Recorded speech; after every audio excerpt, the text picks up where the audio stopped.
Bir dua var, mıdaman asman o duadan çürüyüm açıkta. Gecesi ünlüğü yoktu.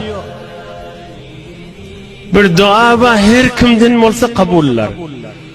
İhlasını, yüreğini alıp şu duanı etti, şu dua asmana gitti.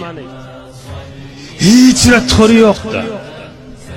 Allah-u Zülcelal bütün Müslümanları öyle icazatını verdi.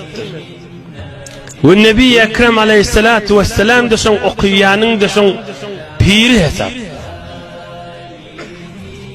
Nâme dua o? İne şu dua. Allahümme salli ala Muhammed ve ala ahli Muhammed. Her kim Nebi Ekrem Aleyhissalatu vesselama salam iyi verse, salavat iyi verse, her kim olsun, her yağdayda olsun, Müslümanlığın içinde fasıklığın fasığı olsun.